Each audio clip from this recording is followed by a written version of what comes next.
Pittsburgh Steelers had a Monday that was quite busy, guys, and they added 3 players to the roster for the 2024 season. Welcome back to Mike Drop Sports. I'm Jason. Let's dive into our Tuesday upload again. Welcome back. Let's dive right into it. Let's talk a little bit about what the Pittsburgh Steelers did on a Monday. Adding 3 players, guys, none of which being monster moves. We're not jumping for joy over these moves, but they are solid depth piece moves, and I think that is the key here. Omar Khan continues to add depth, add options, as we like to say here, and that is what Omar Khan adds to the Steelers, and that's probably the most important thing that he gives to the Steelers is he gives them options. He never paints them into a corner. You heard the 49ers yesterday shoot down the Brandon Ayuk deal. That won't happen. So at least that's what they say. It won't happen. So you can take that out of the equation. So we see the Pittsburgh Steelers not go out there and make those big flashy splash moves, and it's probably the most beneficial thing that they could have did is not paint themselves into that corner and really pin themselves in with a Brandon Ayuk type deal, giving up high value draft picks, giving up tons of money, things of that nature that they probably didn't need to do. And the better benefit of the team is to hold still here with your draft picks, pick up these depth pieces that you were able to pick up in, Kyle Allen. They got the quarterback, the third string quarterback. A Dean Lowry, a defensive end to get in there with Cam, Keanu, all those guys in a 3-4 defense. Then you get Quez Watkins, a guy that could blow the top off a defense, a guy that has had some marginal success in the NFL over his time in his 4 seasons in the NFL with the Philadelphia Eagles, a guy that has got some playing time, has scored some touchdowns, has gotten some yards, man.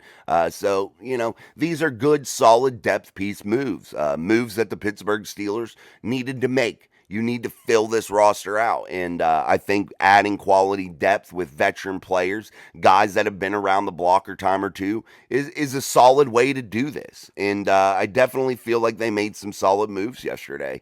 Let's start with Kyle Allen, a guy that they brought in now to be the third string backup quarterback, a guy that's probably going to end up being that third string emergency guy on Sunday.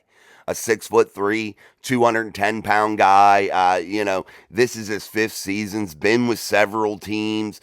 He's had 441 completions out of 704 attempts. He's thrown 26 touchdowns, but has a horrible interception rate of 21, that he's thrown 21 interceptions to 26 touchdowns. So I wouldn't call that anything stellar. I don't like that number. That number scares me. So he does turn the ball over a considerable amount in the interception department.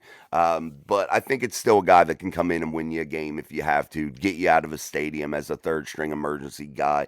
Again, a guy that's played with several teams throughout his NFL career. So I think it was a good move. I think you needed to add that. I think if you were the Steelers, adding another veteran to that room was the right move, because I think their next step in the quarterback department is gaining a guy in the mid to late rounds.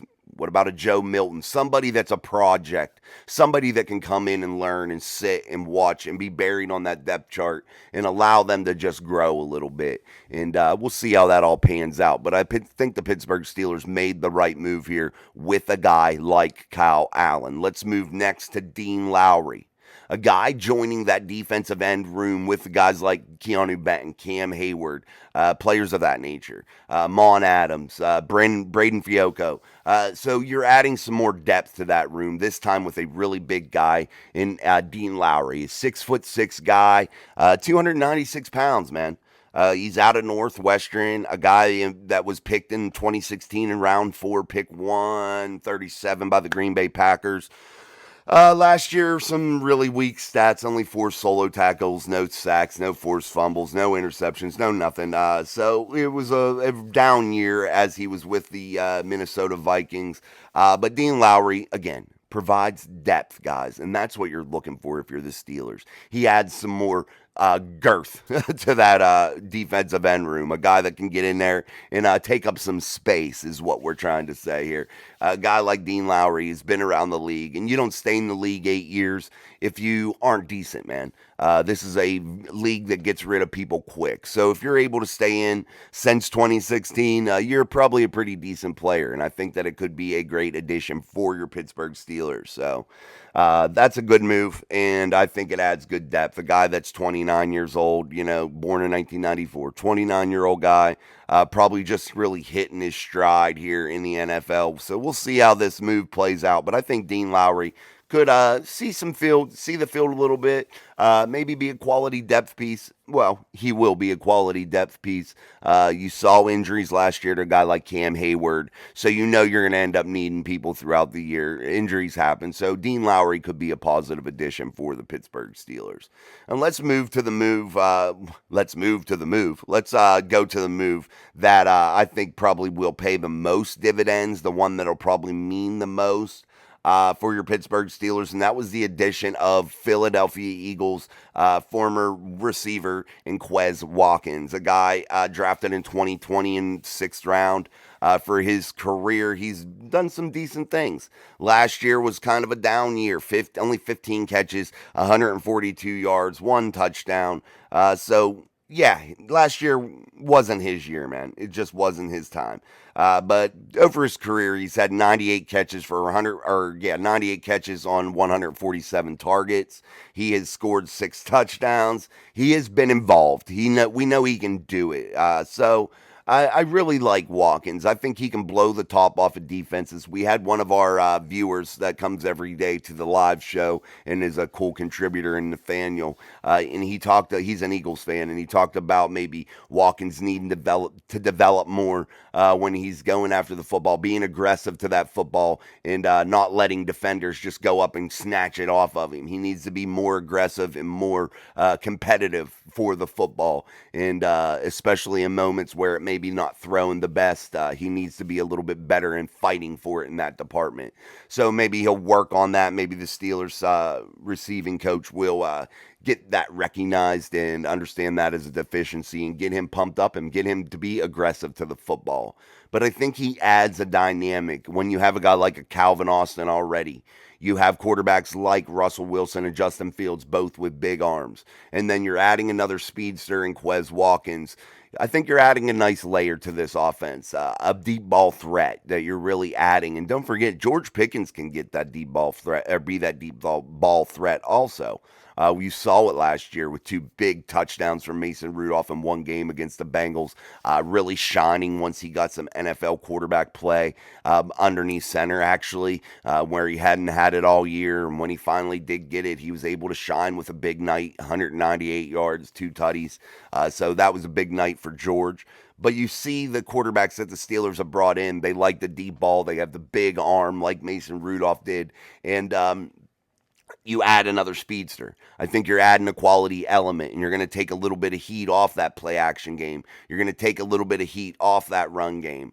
You're not going to put the quarterbacks in bad situations where the defenders are able to cheat up and load the box and apply great pressure, really play the run well. You're going to have to respect these guys out there on the edges that could absolutely blow the top off and burn you, smoke you. So the Pittsburgh Steelers, definitely another quality depth move here, guys. And I couldn't have been happier with the Monday they had.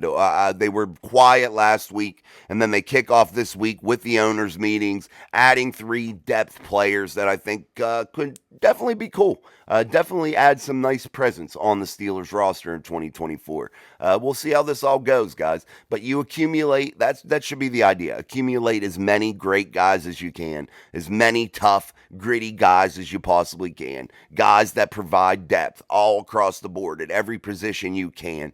Get that 90-man build up. That way when you're going into these OTAs and mini camps, you have a lot of options. And that is the best quality of Omar Khan. Options. That is what he does the best. Gives the Pittsburgh Steelers outs. And I really feel that he's done a great job at that. I feel like that's what general managers should be doing. I think it's maybe an overlooked quality. Giving the team outs, giving the team options is probably the most important thing a general manager can do in my eyes.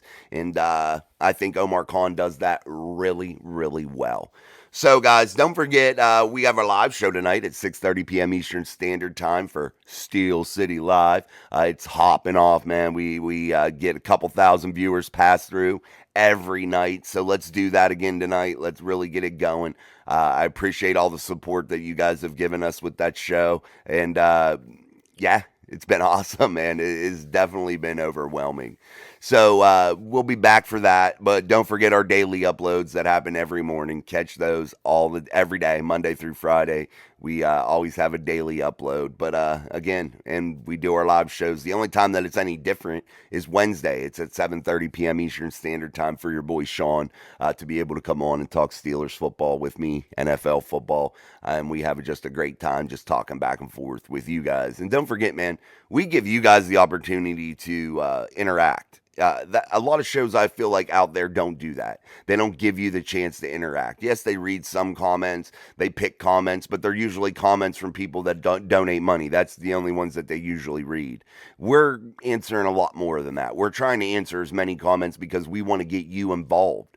I feel like you guys, the fans, Steeler Nation, your voice needs to be heard, and I think that's what Steel City Live is all about. I think that that's exactly what Steel City Live will continue to be about, and that is letting you guys have a voice, letting you guys sound off, and getting your questions and comments and concerns read and talked about. And I think that that is the most important thing that I can see with the live show that I want to make sure that we continue to do, even as we grow. I know it'll become increasingly difficult, but we'll try our best as we continue to move through. I definitely think that that's the most important part. So again, guys, thank you. Thank you again for subscribing. We're cruising toward that 5,000 subscriber mark, guys, for sure, man. We are cruising toward it. And at the pace we're going, it won't be long. I would look for it by the end of April at the very latest. And even maybe even before that, I think we could crush it and be on our way to our next goal, which is 10,000. So let's keep that cranking along. Share the content, like it. That's the most important part. If you're watching it, like it. That's the most important thing you can do for us. And until next time, till tonight at 6:30 p.m. Eastern Standard Time for Steel City Live, I'm Jason. This is Mike Drop Sports. Peace.